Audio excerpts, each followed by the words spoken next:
You're tuned in to Streamer Conversations, the podcast spotlighting Twitch streaming pioneers who are reshaping entertainment one broadcast at a time. I'm Nerd Titan, your host and fellow streamer, bringing you authentic conversations with the innovative creators behind your favorite content. Our mission is simple: share the compelling stories behind the streams. We'll explore pivotal moments, personal challenges, and transformative experiences that happen when people share their passions with global audiences. Before we continue, let me tell you about our sponsor, AdvancedGG. Hey, if you're serious about gaming, you know staying sharp is everything. That's where AdvancedGG comes into play. Energy and focus supplements made for gamers who want to keep their edge. With their new sour black cherry flavor, it's incredible. Bold, with just the right amount of tartness. Whether you're grinding rank or pulling an all-night stream, this stuff helps you stay locked in. And the best part? You can grab 10% off your order with code NerdTitanTV10. No minimum, just straight up savings. Hit up AdvancedGG and fuel your game the right way. Yeah. Greetings, I am Nerd Titan with Streamer Conversations. Today we're sitting down with SpilledTea to talk about an amazing journey that they have in their story. So how are you doing today? Doing fantastic. Thanks for having me on. Oh, absolutely. Absolutely. But yeah, what did you do today? Anything fun? Anything exciting? I was helping my father with his 67 Chevy pickup. We just drove Yeah. by a Dodge Brothers pickup, which very old. when we were going through town, we adopted a new cat today named Biscuits. Ooh. So now we have a cat named Noodle and a cat named Biscuits. You can see a theme Perfect going name for on. cats. See a theme going on, right? So we're gonna jump Just a little one. right into it. The first probably about the first 20 minutes to half hour is about your early days, about your origins, Yeah. and stuff like that. So a lot of this is centered around Twitch, but I'll try to adapt it for the podcast as much as I can. But Perfect. so, what initially drew you to streaming on Twitch or creating the podcast? Was there a specific moment or experience in your life that pushed you towards broadcasting yourself into the world? Yes. So years and years and years ago, like almost a decade, if not a decade, I was going through my own personal mental health journey and got to a point where I was finding so many people kept coming to me and asking for my help. So I was like, you know what? I'll become a life coach, and that way I can at least get paid for helping people. And then realized that most of the people who were actually coming to me really needed to go to a real therapist and, get some actual psychiatric help. And so I was like, I'm just delaying them from doing what they should be doing. So I'm gonna bow out. But when I was kind of on that life coach journey, I decided, let me do a podcast. And I had a lot of fun with it. I just had a hard time maintaining it. At that time, I was also undiagnosed ADHD. So I didn't realize all the struggles that come with. Absolutely. I am wanting to do also all that. ADHD. So speaking of that, I'm going to take my meds while we're singing it. Oh, there you go. Hey, remember, guys, drink your water, take your meds, and eat some yummy num-nums. One time. And then after I kind of gave that up, because I was like, nah, that's not right. A few years later, while I was working at a tea shop, I kept telling coworkers, oh my God, this tea would be so good while you're watching XYZ, whatever it happened to be. And so I decided to create a podcast called SpilledTea Wine Media Mind. It's kind of like my handle on almost everything. Yeah. For me. Nerd, you know me as SpilledTea. I know you as SpilledTea, yes. Yeah. So, and that was a fun one. But again, I was doing it on my own, and I realized I need to get a co-host for this. But while I was doing that podcast, got diagnosed with ADHD and realized I was in burnout. And ADHD burnout is not the same as neurotypical burnout. And it's a lot harsher and it's a lot harder to work through. And it's extremely draining. Even the things that you love, you end up feeling drained from. And I was starting to get drained from this podcast that I was doing. So I decided to step back. And it's something I'm actually planning on bringing back. I need to take time for myself first and get myself into like a really good spot before I can do that. Absolutely. But I crashed out and burned last year from ADHD burnout, and I took 9 months off from doing anything. Yeah. I was just a viewer for people. Exactly. I think it was a year and 3 months before I felt normal. Yeah, I forced myself to go back into streaming after 9 months because I was like, "Oh, my girls are in school. I don't have a reason. I'm disabled, so I'll just be sitting around the house. So why not?" It was more of a why not, and I kind of everything's now ball's been rolling on things. They're getting faster. Yeah. But then my friend Mike, I met him at Dragon Con. He's a fantastic human being. And he has a whole podcasting network called the ESO Network. I have actually been on his show, EarthStationBoo, which is a Doctor Who podcast, a number of different times. And I know, right? But he was like, "Hey guys, I kind of want to start a horror podcast." And I was like, "Dear sir, my birthday is Halloween. All things spooky are my birthright. Hi, I will be on said podcast." Yeah.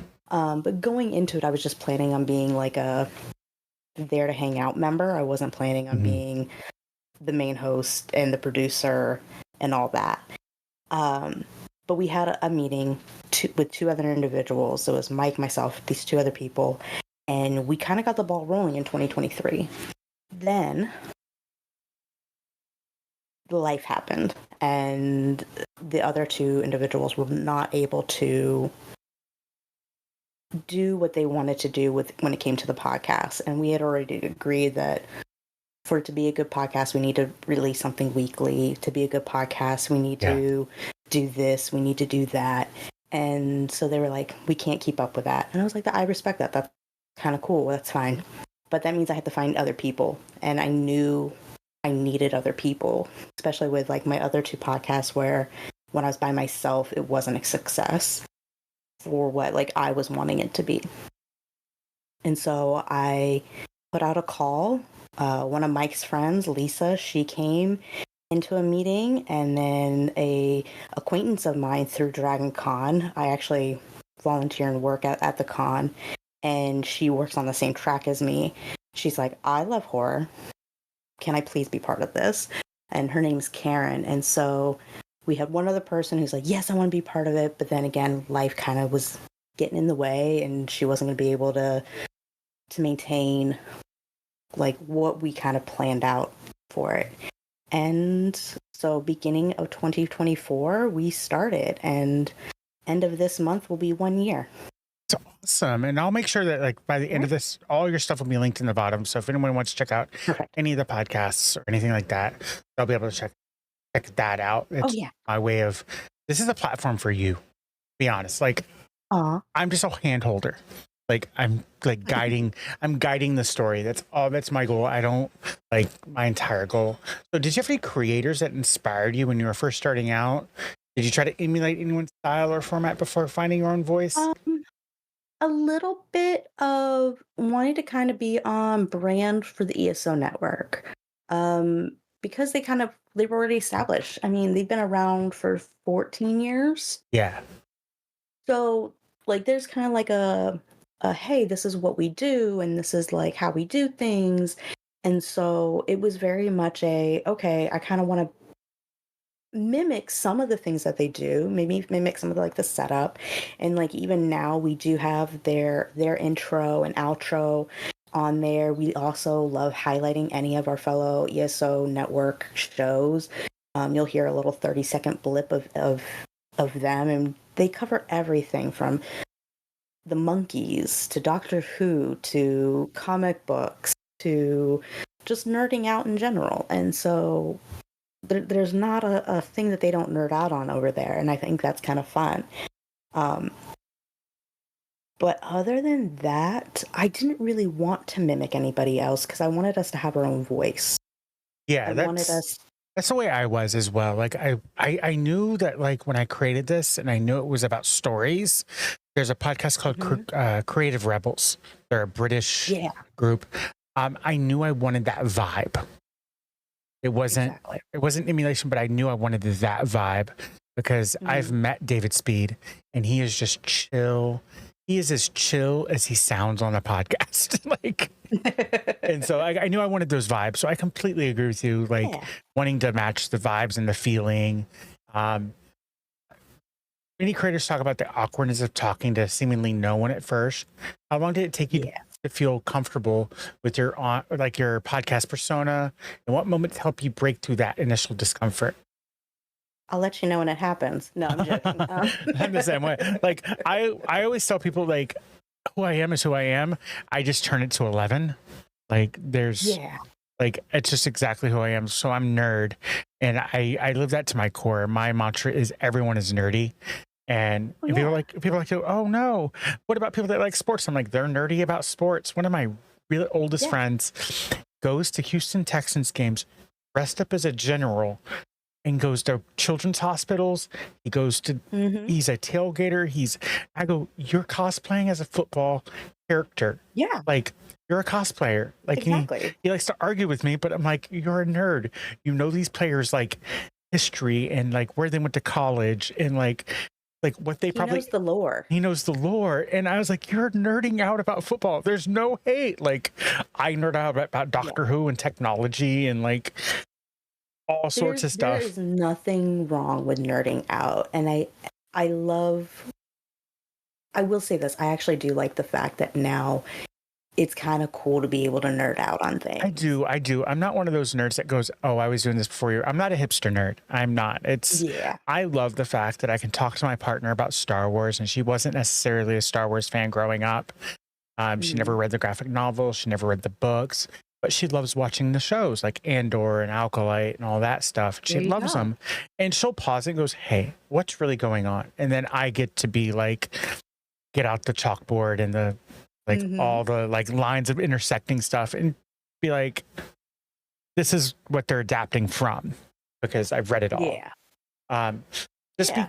beyond like the lower viewership and those low numbers that we all get when we're streaming or making a podcast, what specific challenges weren't you prepared for when you started doing your podcast? Like I said, with like the other two, it was my ADHD and needing essentially to body double. Yeah. One of my biggest challenges currently is getting stuff edited in time. Part of that is because I hate listening to the sound of my own voice. Everyone does, Ugh. unless you're a narcissist. Like Yeah. that is a quote from a very popular streamer from 2020, and it has become my quote because I hate the sound of my voice, but everyone does. Usually what I'll do is I'll skip through it because this podcast, I want it raw. I want it almost unedited, unless we have a technical difficulty like OBS crashes or like you have to go do something for 5 minutes or whatever. I'll splice some ums out of here, but that's about it. The rest of it is templated. So I have an intro, a sponsorship intro. I'll do a post-recorded intro about a guest, drop it in. Then there's a closing outro, and that's it. And there's some music on the beginning and the end. I just drop it, adjust the frames, and we're done. Because I have my ADHD. If it's too complicated, it's never going to get done. I don't mind editing everybody else. It truly is me that I hate editing the most. And so it's like, okay, how can I edit my stuff faster? And there's just not a way to do it faster. But I will say this, I've also gotten a lot better about editing my things than before. Yeah, I But I think know, I think doing is the best way to get better. Like yeah, when people it go, is, just oh, do it. there are people that go, oh, I don't know how to edit videos for TikTok, or I don't know how to edit videos for YouTube. You have to do it to get better. So just saying, oh, I'm just no good, so I'm not going to do it. You're never going to get Yeah. better unless you do it. And there are so many resources out there now that weren't there 10 years ago or even 5 years ago. For sure. Like I use Canva. I pay Adobe every month. Like if you've ever paid for Adobe Creative Suite, you know how expensive it is. I still pay them, but there are times where I just need to I need to do something in like 5 seconds. Like I don't need, I just open Canva and I do it real quick. Versus Photoshop where I'm just like, okay, I'm gonna like, it's more polished and stuff. Yeah, for sure. So I think, and I know like a lot of the editing stuff, I've actually gone on to Twitch and just looked up like co-work streams. Like Willow had her I love Willow stream. I would like pop in there and just like cool, and it would help me because I'm sitting there going, there's other people who are working, they're right there.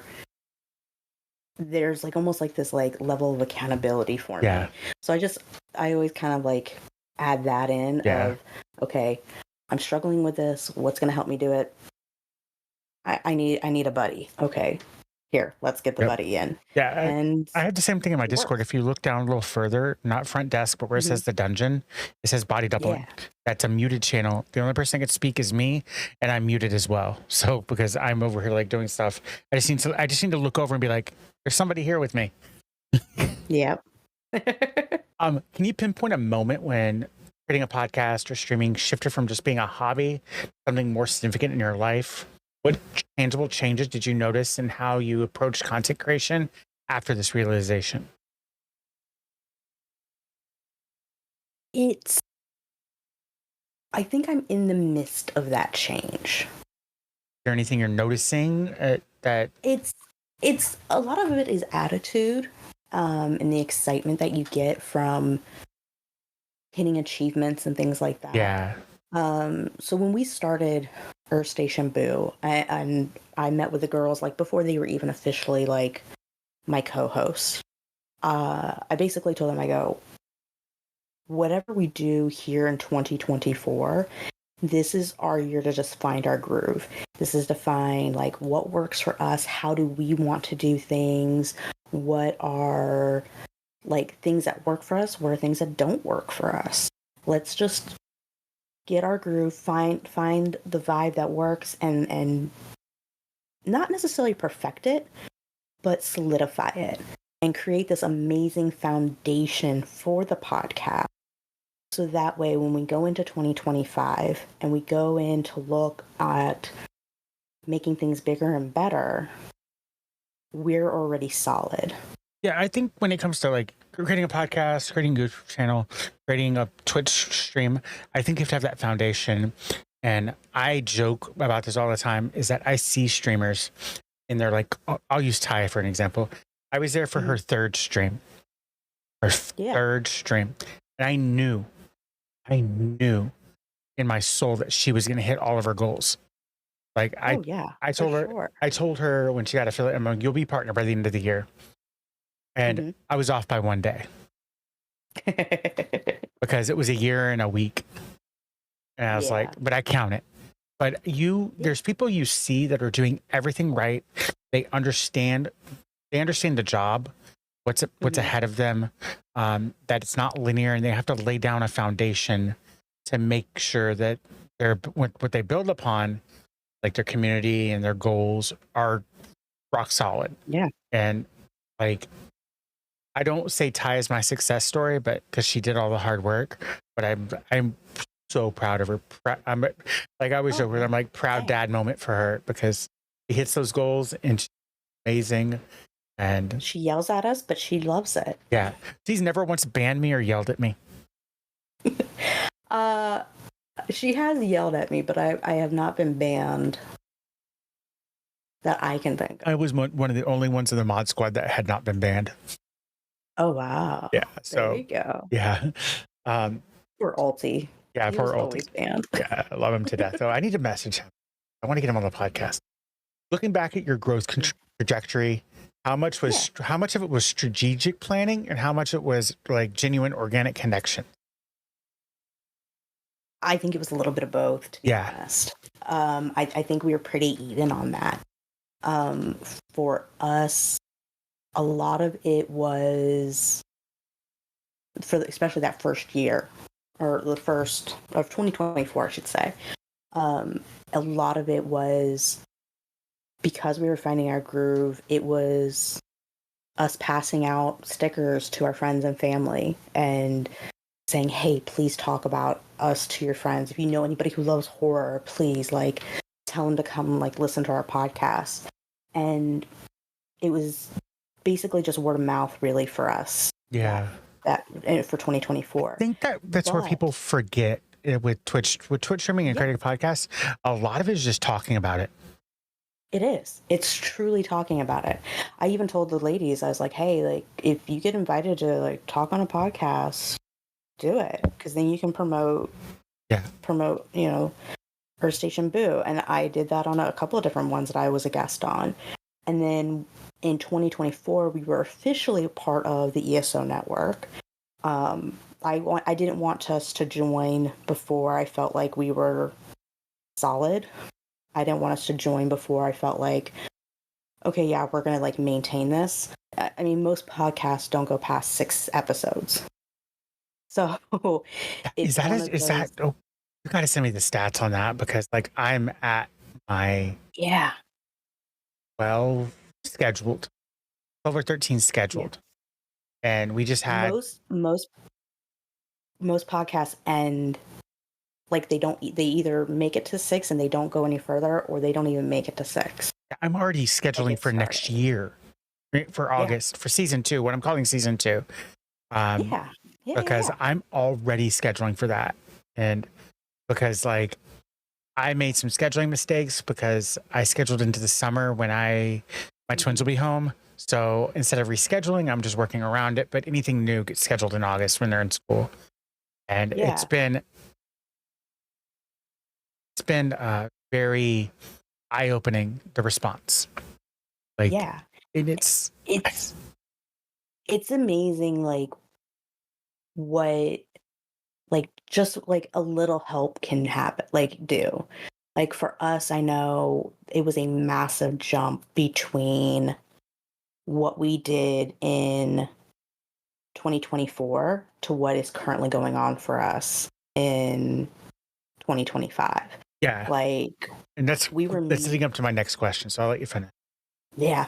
No, like we were, I hate like throwing numbers out because I feel like numbers don't necessarily mean anything if you feel like your quality is good, and I feel like our quality is pretty decent. But we were only doing like, you know, like 100 episodes, like 100 downloads a month. Yeah, I don't know where I'm at.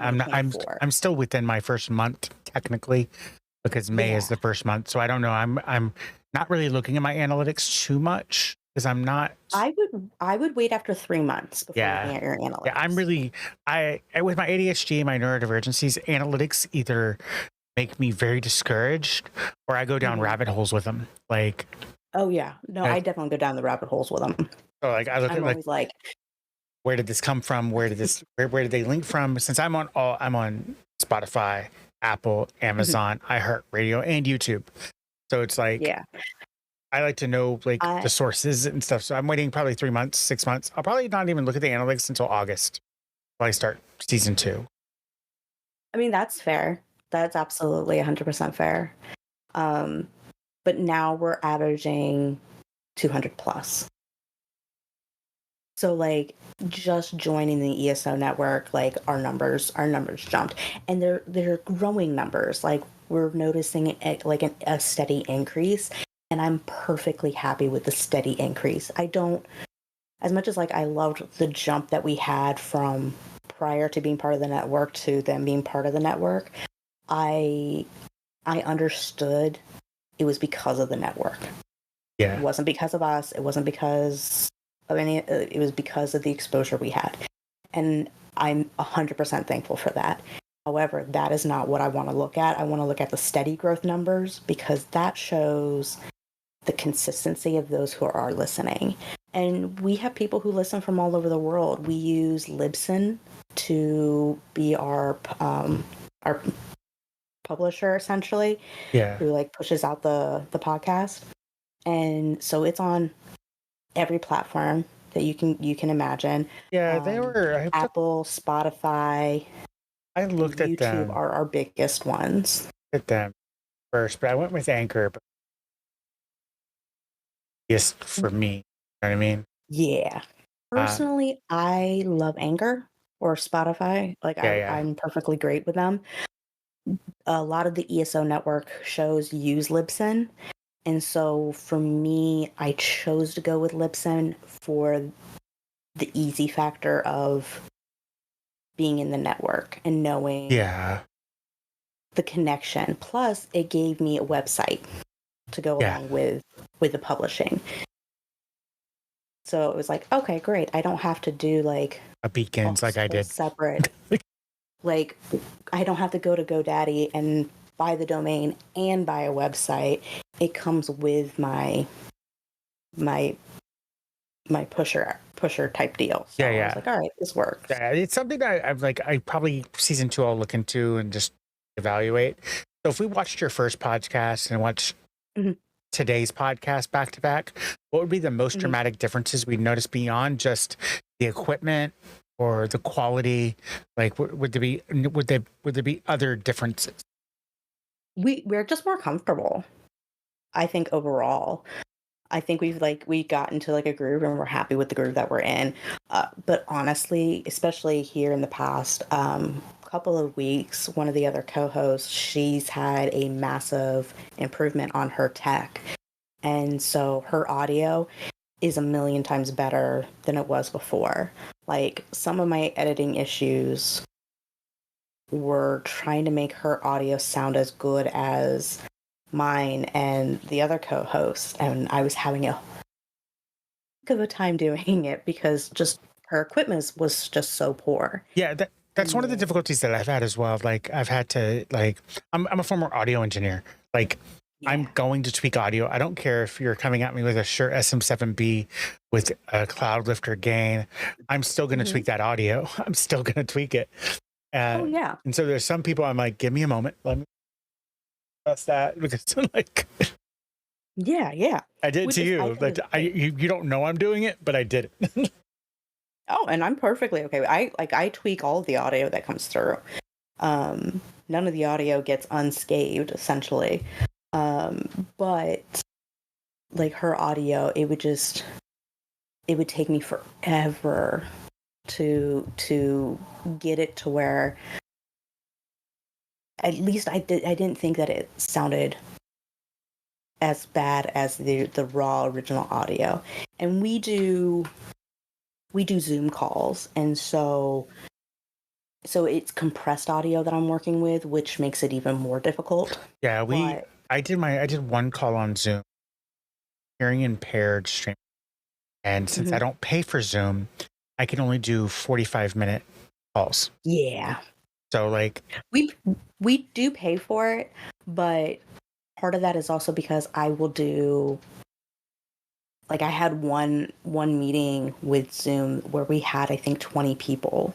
yeah, And so like I needed it for like more of like the amount of people factor, not necessarily the time factor. yeah, yeah. Discord is how I do mine. I just Yeah. Discord, and there's an actual feature. If I get more than, I would say more than 3 or 4 people, I can record each. There's an audio bot in my Discord Mhm. where each person I can record their tracks separately. Oh, yeah, I do that with Zoom. Yeah, Yeah. Yeah, I have each person individually with Zoom, and then that's like the audio that I have to play with. It is compressed, but yeah. you know, that it is what it is. So we've all But now had. that she's got better tech, it Yeah, works. yeah, absolutely. I think just even like I always tell people, it doesn't have to be a Shure mic. It doesn't have to be a pod like No. Rode Pod mic. It can be a Wave 3 or Wave 1. Yeah. Like it's just a decent little dynamic. I like dynamic mics. I'm a dynamic mic Mhm. person because they don't pick up a lot of background noise. Like I have a box fan going right now. Like you can't hear it Yeah. because my mic's tuned it out. Like so like there's a lot of things that I prefer because Oh, yeah. I come from I tech. mean, my mic that I use is a Samsung Go mic. Yeah. It was like 25 on Amazon. Yeah, I've checked those. I actually have they're in my review bin. I'm gonna start reviewing tech for things that Oh, I there you think like go. That's exciting. yeah. So we all have streaming and recording nightmare stories, what's your most Mhm. catastrophic technical failure that happened while you were live or while you were recording? And how did you handle it in the moment? And what did you learn from that experience? Oh, we've had a few different fun things. Um, we've had my computer overheat, and so my screen went completely black, and so I wasn't sure if it was still recording or not. If it wasn't for the ladies talking, I wouldn't even have known if we were still connected to Zoom. So that was fun. We had some crazy feedback the one time, and it sounded like a demon, and we thought it was hilarious. And For we're a like, horror oh, well, this podcast, that would podcast is haunted. yep, it'd be like I always try to find a positive. Like Wednesday, I was streaming. Twitch decided to be no bit rate. I was like, okay, guys, I fought with it for about a couple reconnects, and I was just Mhm. like, sorry guys, we're just gonna take a wash. And I still was playing video games with Kestrel the entire time, and so I just ended. I didn't even stream. So like I at my point now, I just like if it isn't something I can fix, I don't. Yeah, I don't even fight it anymore because that means I have like multiple VODs on Twitch, and then I have to I merge them for YouTube. It becomes more of a hot mess. oh yeah, So like, yeah. I mean, we've had it where like um the one the one co-host, she's in Colorado, and so she's got the bad internet like Ty does. And so just like occasionally it just drops and like she exits out, and we're like, well, I guess her internet went out. We'll keep talking. She'll hop back in a minute. We just wait for her to hop back in. Um, one girl, her mic ended up doing this weird thing where it was almost like she was whispering on the other side of the room, and then it would like pop back and it'd be like perfectly normal. And so we've had all sorts of tech issues, but we run with it. yeah, you have to. I Um, think you have. yeah, I think you either have to decide is it something I can fix right now, like real quick, or is it something that requires more time? If it requires more yeah. time, sometimes you just have to call it and be like, let me fix it real quick, start again. Yeah. And thankfully we allow there to be plenty of time between when we record something and when we release something. Yeah. So it's not like everything is like, okay, we recorded it tonight and I have to get it like edited and then out the door the next day. So like very rarely do we do like the back-to-backs like that. So like the episode I think we recorded this week, I don't think we're releasing that until 2 months from now, I think. Yeah, yeah. You're in middle of June. So what I'm recording right now Yeah. won't be out till June. Yeah. Yeah. So by June, it'll be 1 year for us. 1 year. Um, Yeah. Streaming and content creation requires mastering so many different skills simultaneously.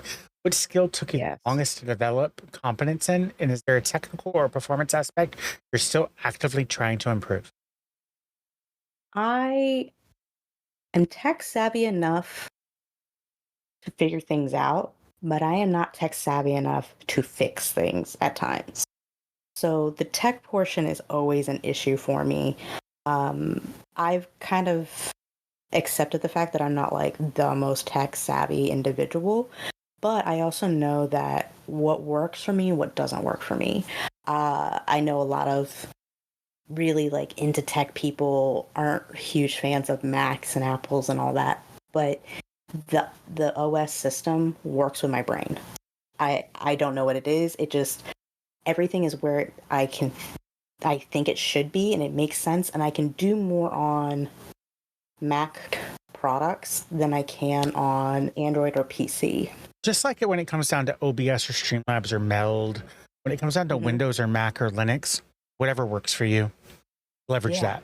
Like I've been in tech since 1999, very old. I've been part of tech for a very long time. I had my first computer in 1996. I've seen the tech industry grow. I've seen it break. I've seen all the fluctuations. I've seen MySpace fumble and crash and come back, Facebook rise and now Facebook fall. You know what I mean? I've seen it all Oh happen. yeah. So when you find something that works for you, leverage it. Like don't I Oh remember yeah. I remember being a graphic designer in 1999 and all we used was Mac. All we used was Yeah. Mac. And nowadays, like you have to know how to use both, specifically in design. But find what works. That's what it comes down. Yeah. And like I've been playing around with like Meld and OBS, and there was another one I kind of looked at, but like as soon as I started looking at it, I'm like, this is way too complicated for me. So peace out, Cub Scout. I am impressed by Meld. I like Meld. I'm a wait and see with Meld. That's fair. I'm impressed, but there's some things that I personally need that they don't offer yet with OBS. So when they do, it's a wait and see. Like it works for a lot of people. It can't replace OBS for me. And so that's something that every creator has to figure out. I do a lot of stuff with audio separation. So they don't currently offer audio separation into YouTube like OBS does with the ADAM multi-streaming. They'll probably get it. I mean, they'll figure it out. Yeah. So many viewers don't realize how much happens off camera. What's the most time-consuming aspect for your content creation that happens when stream or recording the podcast is on? Literally everything. Time management is my superpower. The actual recording. The recording is like the easiest and quickest of everything. It is. It really is. Like so. Yeah, go ahead. I was just saying, recording like right now, this is the party. Like for me, like it's me relaxing, talking to a friend, just having a little fun. Everything else is the hard work.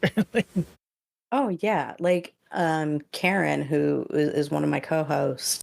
You know, I had told her. I told both of them about this, and unfortunately, they weren't able to make it because of their schedules.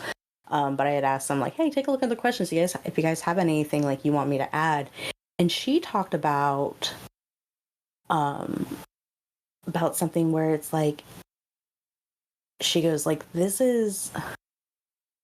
she goes, I look forward to this because I just love talking with these ladies every week. It's my unwind time from the everyday life and work and like all the craziness that is happening. She's like, I can come here, and we record on Wednesday nights.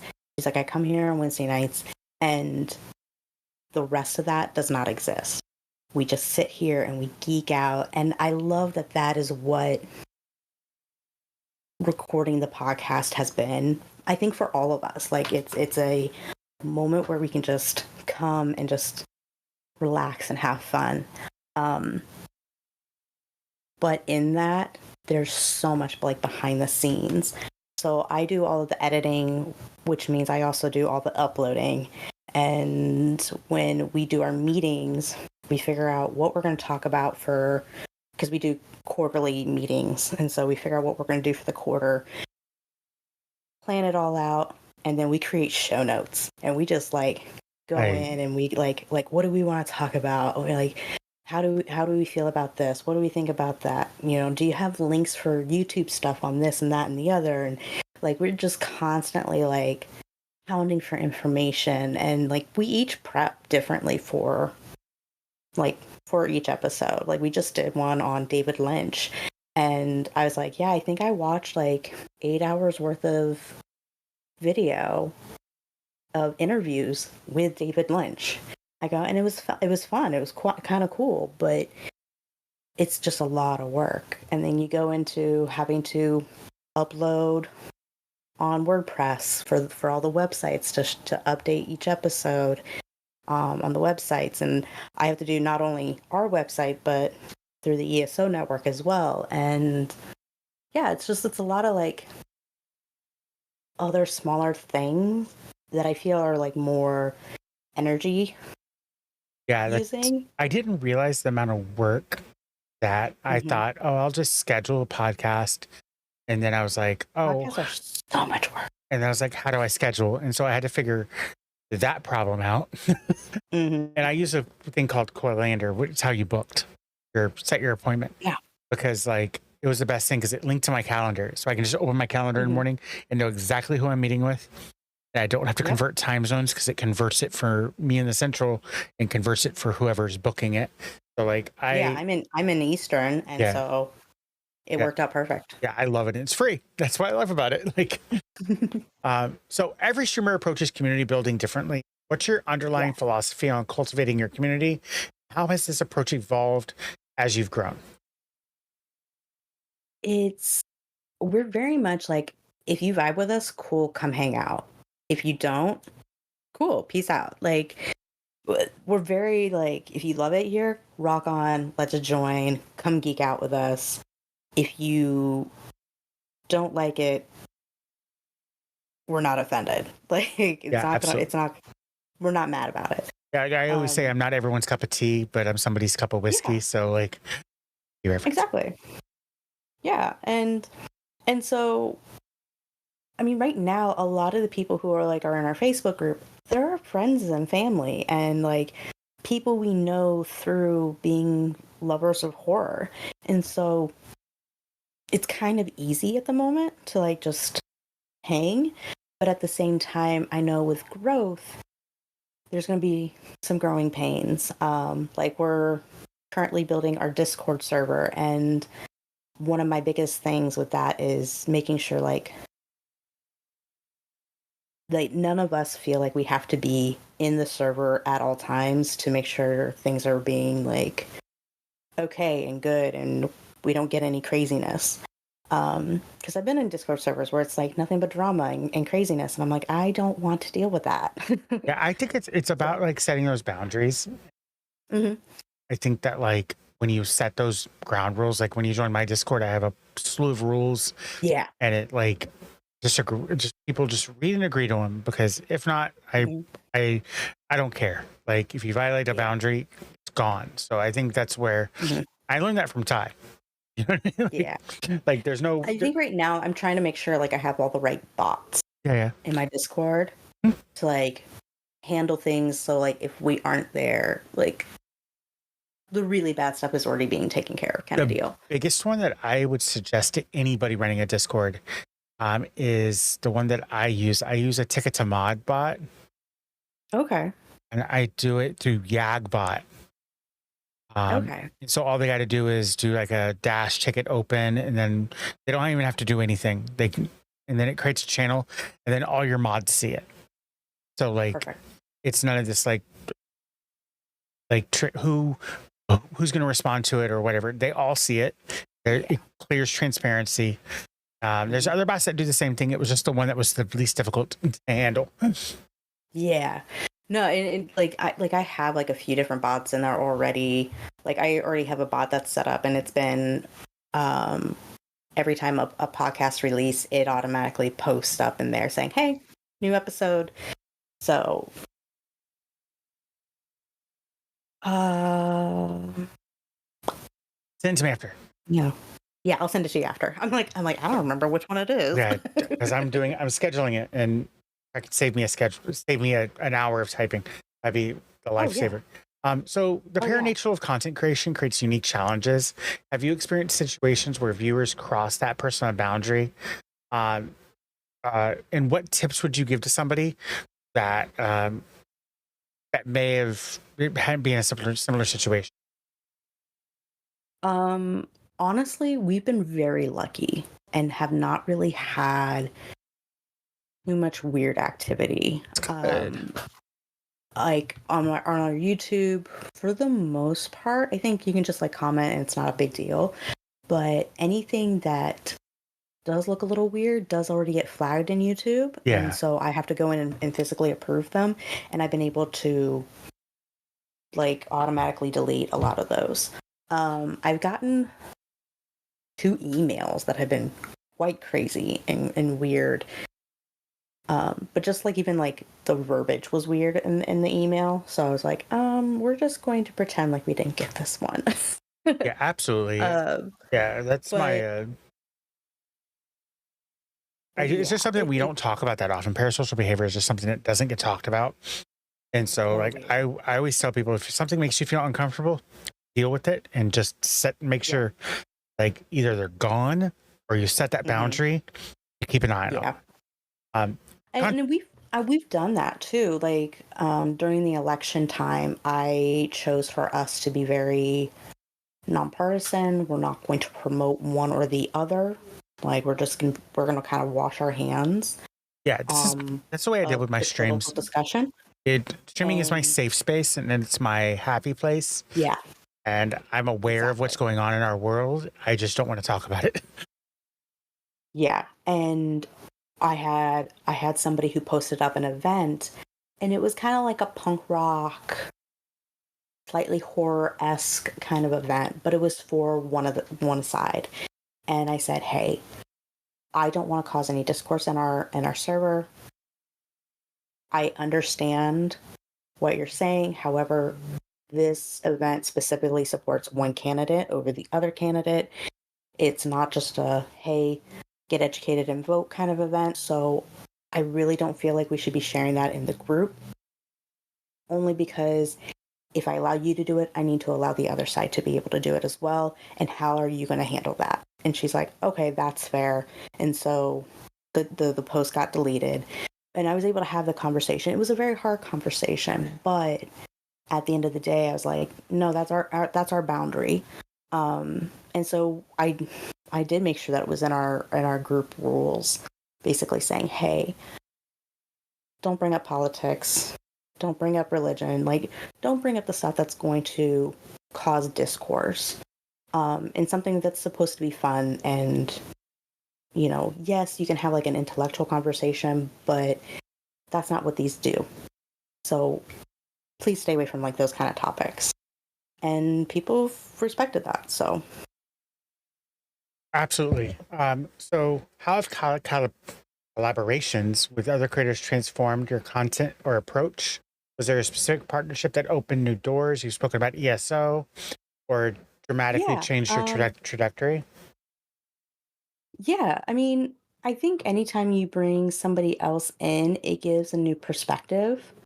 It's actually one of the reasons why I really like having guests on the show, because then, you've got us three, and we're three women who are very different, but we all really love horror. But we're just that. We're that. When we bring in, we had a friend of ours, Chris. He came in. He's absolutely in love with like the Nosferatu film. When we did that review, Karen hates, or not Karen, Lisa hated the movie. She's like, it's pretty. She's like, but I hate Bill Skarsgård. He did a horrible job. And she just like poo-pooed on the whole thing. On the podcast, she tried to be better. She's like, I was trying not to, she's like, I was trying to be nice. I'm like, no, be honest. Like, I don't care if you're nice or not. Like, be honest. If you don't like it, you don't like it. Like, I loved it. Like I loved it too. The thing about me is I've watched the original, the silent film. I watched the play. Mm-hmm. Like, so seeing a movie that embraced both of those origins was like mind blowing. But like one of her biggest critiques was because she heard a lot of Bill's interviews where he complained about being in the prosthetics. Everybody complains about being in prosthetics. Like, well, here's the thing. She actually has worked in the horror industry, and she knows a lot of people who have been in prosthetics. And she's like, you don't talk about that on a press tour. And he was. And so I understand where she was coming from, but I also, after that podcast, and I think actually even during, I don't remember if I kept it in or not, but at one point I go, I think you need to rewatch the film and take that bias out. I think you really need to watch the film and forget that he said those things. I think you need to go in and pretend like you like him, because I'm not a big Bill Skarsgård fan. I'm not either. I'm fans with his brother. Yeah, right. Yeah. His dad and his brother are a little bit better. Yeah. It doesn't mean that he's not a good actor. Like, he has his moments. I just personally usually don't end up loving him in whatever role he's in. Yeah. I can respect what he's done. Good for him, whatever. But I went in going, I know I'm not a huge fan of his, but let's give him the benefit of the doubt. Like, let's give him an opportunity to shine. And I actually think he did really well, especially when you go and you look at the folklore and the history of that that area. And if you look at it through Egger's lens, which is a massive, like, historical type of lens, he actually did a pretty decent job, and the prosthetics actually weren't all that bad. And knowing now he was covered head to the bottom of his feet in prosthetics, that's annoying. Anybody would be complaining, and I feel like that gives a little humanity to the actor being that character. Absolutely. Which he lacked when it came to it. Yeah. I'm over the few. I didn't like it, but I'm a Stephen King purist. I read the books. Yeah. Not even the 1980s or 90s version is accurate to the books at all. I just love the books as much as anybody. But like, again, like, it's a hard one to do, though. But also, I feel that when it comes to like even horror movies that are remakes of older movies that come from source material like novels or graphic novels, that even if it doesn't hit all the marks, what it does is create more fans. Those people potentially will go out and go, oh, I want to go see the original movie, or oh, I want to go read the book. And then they get exposed to to the source material, which is great. Creating more fans is what we should always be hopeful for, because if we don't create fans, they're not going to make our stuff. Exactly. I mean, the ladies and I are massive fans of Mike Flanagan, who is the creator of The Haunting of Hill House, Blind Manor, Fall of the House of Usher. And when you go and you look at these, they are not exact adaptations, but they're respectful adaptations. And I feel like that is the key when you're adapting a book to, be it a show or a movie. It needs to be respectful, and it needs to honor the original work.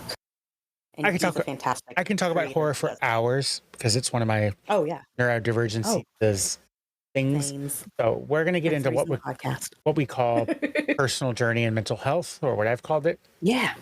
Creating content can easily consume our entire life. What specific boundaries have you established between your podcast recording or YouTube creating and your personal identity? Maintaining these boundaries gotten easier or harder as you've grown? I think it's gotten easier for all of us, actually. Because what we actually end up doing is beginning of 2025, we actually set up, kind of like planned out like a rough outline for the year.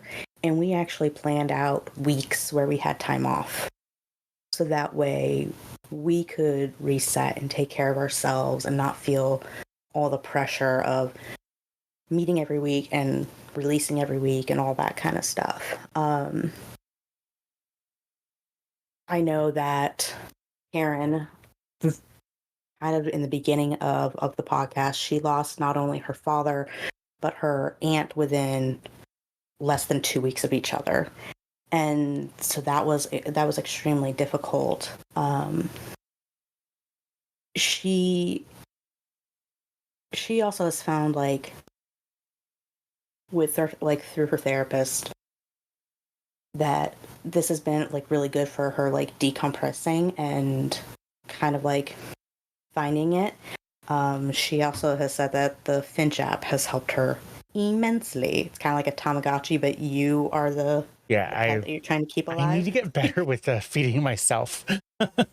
To Finch, but food is sustenance. So don't make me go all Dustin. Dusty is his character's name in Twister. He's like, food. Yes, food. So we're going to talk about content creation and mental health. Have there been times when creating content negatively impacted your well-being in ways your audience never saw? How did you recognize and address these? We watched and reviewed a movie that is extremely controversial, and it's called Cannibal Holocaust. The movie is supposed to be a social commentary on the efficacy of media and how they portray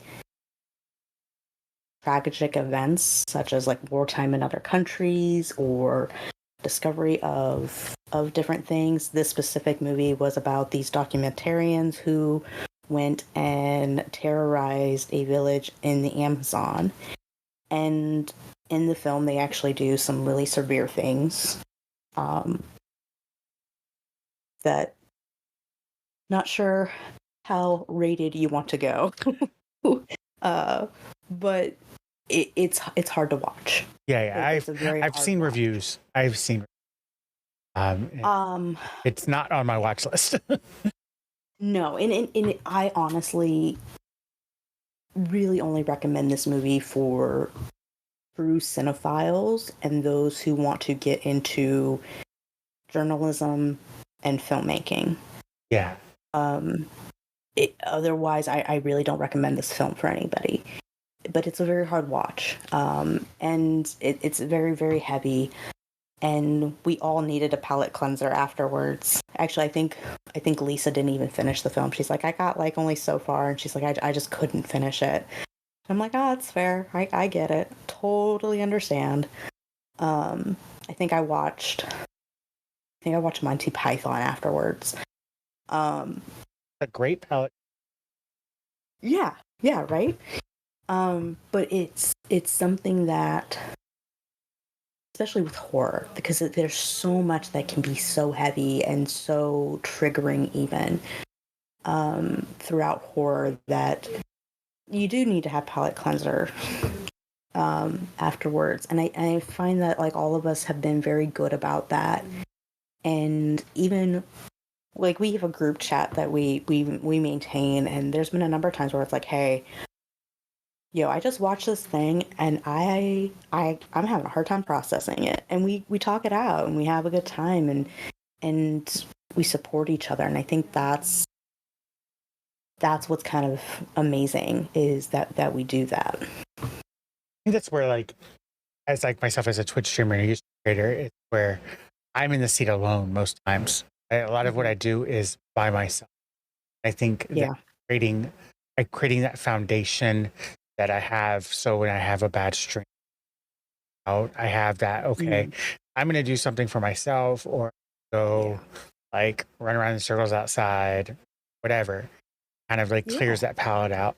Because like I hit burnout rock bottom last year, and I don't want to hit that again, even though I'm doing everything as much as I'm working more now than I was last year. But I think a lot of it is like I'm setting down those taking the breaks. Yeah. I mean, Ty's actually a prime example, especially like how she's evolved with how she's done her subathons, where she takes plenty of breaks. She's like, hey, yeah, I know the subathon's going on, but I'm taking this day off because I need to. And we're like, do it. We're here for it. Like, absolutely. Like, I love how her community just cheers her on with that.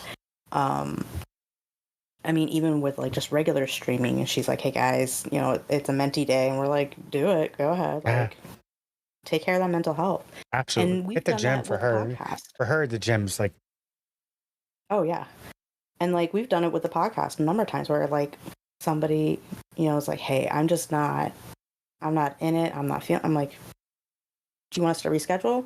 We don't have any guests on this week. We can move it to a different day. Yeah. All right, cool. We'll reschedule this one. You go take care of yourself. And I'm more than happy to do that, because at the end of the day, I want them to be happy and healthy. And, and I've always told them, I'm like, you come first. Your family comes first. Like, this is, even though this isn't necessarily a hobby, it's a serious hobby, I guess you can call it.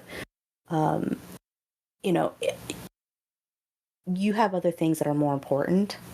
Take care of those other things, and we can wait. We can reschedule. I think when we prioritize self-care, that it makes us better creators. Oh yeah, for sure. So, and that's kind of always been like my motto is, as long as we have self-care and I'm putting that time in for myself, I take breaks when my kids take breaks from school. And that's all, that's been one of the greatest things. Or they're out for Christmas. I took all 2 weeks off for Christmas. They're out for Thanksgiving. I took all of summer.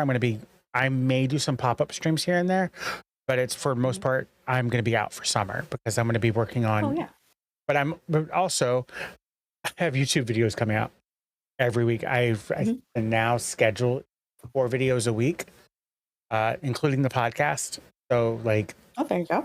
I'm not going anywhere. You know what I mean? That's the difference between like when I burnt out and I crashed out last year Mhm. was there was nothing coming out. Like I was in Yeah. people's streams, my face was still around, but they had no content being produced. So I think Yeah. when we prioritize self-care, I think that it pushes us to the next level of being able to go, okay, I'm taking this week off. Mhm. I'm going to go hiking. I'm going to go do whatever, touch grass. Yeah. And I think when we Exactly. come back energized. We come back going, hey guys, we're back. Let's do Oh, it. yeah. Um, And if you, and I love that aspect for the ladies because I mean, like I said with Karen, like when her dad passed, I was like, you take your time. Like you need a couple weeks off, you got it. Like you yeah, take care of you. And she's like, no, I need to come back because she's like, this is helping me. And I'm like, okay, then come on back. But if you need a day, you got it. Like, that's a nice thing about a podcast is you have such a huge buffer. yeah, For me, at least, yeah. I have like a 2 month buffer now. So like, Hmm. and then when I'm scheduling, like I'm scheduling now for August. So like I have this Yeah. huge buffer coming up, and I think that's where like scheduling And posts. that's part of the work behind the scenes when it comes to podcasting. A lot of people think, oh, you just hop on a mic and then maybe edit a little bit and then you push it up, and it's like, yeah, but what if life happens? I mean, for our podcast, we actually started recording of March of 2024. We didn't release until May of 2024. Yeah, And the reason for me was, one, I want us to backstock and have like episodes just like sitting and waiting. Um, so that way, in case things like somebody's dad passed away, or somebody needs to take a few weeks off because they need to take care of themselves, great, it's fine because we have a couple of extra episodes we can throw in, and the ladies, that has given them like a feeling of ease because they're like, okay, I don't have to feel like I have to be there every week. And even when life has gotten in the way and we've had like a guest and it's like I can't really reschedule because of our guest, they're like, okay. I'm like, what we'll just record something some other time, and then I can just edit them in, and it works out perfectly. so next one, I'm going to talk about reflection in the future for you. If you could travel back in time to the day before you first started your podcast, what specific advice would you give yourself? What behaviors or habits did you fall into that you wish you would have avoided from the start? Be patient with yourself. I'm very much with my ADHD, I want to go, go, go, go, go. Especially when I'm excited about something, I just want to go and do it. And with that comes obstacles that you don't really know how to overcome, and then you stumble, and it's a thing, and it's one of those deals of, it's okay, just be patient. It's gonna work out the way it's supposed to. And so when it comes to a lot of this, that's what I really would have liked to have kept hearing was, be patient. You've got this. Just take your time. Do it, like, slow down and just take your time and do it. Also having the knowledge of you need a buddy. You need the buddy system. You need more than just these ladies waiting on you to get things done. So probably have gotten somebody like to do the co-work stream deal earlier than what I'd have. I never thought about the body doubling, but I've always done it with people. I'll be in Discord and I'll just mute myself while I'm editing or Mm-hmm. recording something real quick.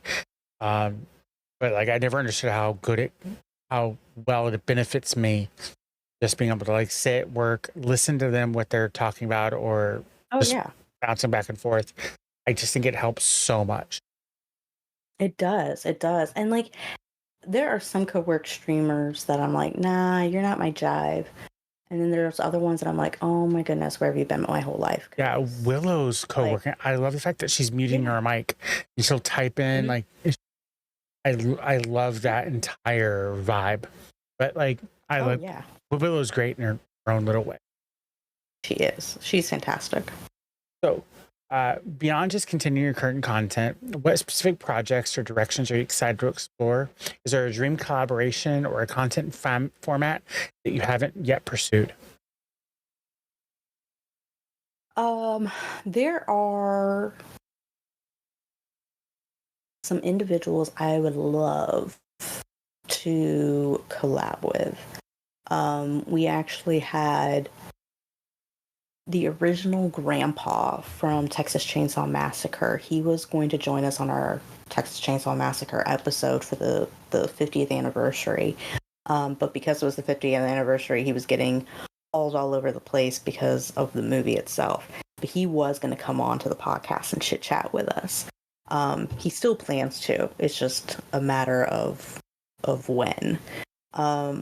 But we've had a few people that we've reached out to, like, hey, like, we think you're amazing. We would love for you to come on, and that have actually been in the industry. So it's kind of exciting that, hopefully in the future we can get those kind of people in. I've even had a few friends who have connections. They're like, do you want us to, like, see if these people want to be part of it? And, come on and you can talk with them. I'm like, yes, but I don't feel like we're at the quality of where it's worth the honor of their presence. So, it's like this like catch-22 almost in my mind of like, I'm not worthy yet. Yeah. Like, but we're getting there. There's a few people that I have on my horizon to be on the podcast. I'm just like, I'm not there yet. Maybe season 2. Definitely in season 2. So definitely. Thinking long term, what legacy do you a content creation space, and how would you like your content and your impact on the community to be remembered? That it doesn't matter who you are. If you're a fan of something, you can be a part of it, and you have a voice. As women in the horror space, you get told all the time, oh, you're just girls, you get scared easy, da da da, by these like Dumbo guys who don't really know what they're talking about. And they forget that even Bela Lugosi, the original, Dracula, he even said it's women who love horror. And so it's one of these deals of being able to show that we can be significant in this sphere, or even just like opening up conversations for people to have when it comes to horror and how they experience it and how they see it. Like, even with such a controversial movie, we talked about the social implications of,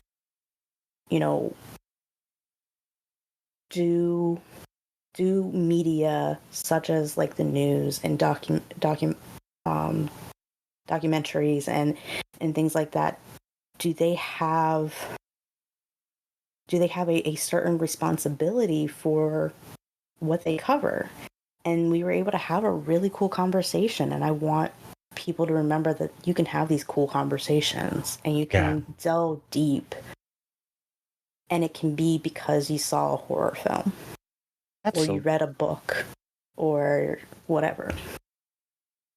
So for listeners who connect with your story today, where can they best find you and support your content? I'll have all the links down in the description of this video, whatever platform you're watching on. Are there any specific segments or community events that you have that are going to be happening in June when this airs? Not in June, but we all should be going to Dragon Con, and so you actually will be able to find us there. That is Labor Day weekend in Atlanta, Georgia. Yeah, so we're pretty excited about that. We will obviously keep people updated in our social media. Our Facebook group is always kind of popping, and but yeah, you can find us on all the things. I feel like my phone is just full of apps and things like that for the podcast. Same. I have a folder, just social media. Yep. I'm able to go deal with one and deal with another, then deal with another. Like it. Mm-hmm. A full-time job. Oh yeah. Just that. Oh yeah. I'm honestly like looking at different apps for just like mass pushes of social media content, so that way I don't have to Yes, me. Tired of, constantly like switch but from all one of them up are to the paid. other. I'm trying to find the best one for the best budget. Yeah, same. I mean, thankfully though, like one of the things that I do to kind of actually help mainstream a lot of my stuff, especially for the podcast, is when I do my show notes, I also write out our social media and our like episode description. And then that way I have it basically like already in my phone. And so I can just like copy paste all of it. So that way I don't have to like, okay, what I'm going to say on Facebook, I guess I can say this. It's already like, I have a long form, short form, and then super short form. So I can hit I'm all the the same way. different points. But every platform I post something different. If you've ever noticed my stuff that posts like on Blue Sky, Yeah. Twitter, or Threads, it's all different because I adjust how it's the plot's the same, but the messaging is different. Yeah. Those streamer conversations. If this resonated with you, please share it with a friend who might need to hear it. Remember, every creator's path is unique and valuable. Want to tell your streaming story on our show? The application link is in the description. I'm your host, Nerd Titan, and I'll catch you next time as we continue exploring the real stories behind the stream.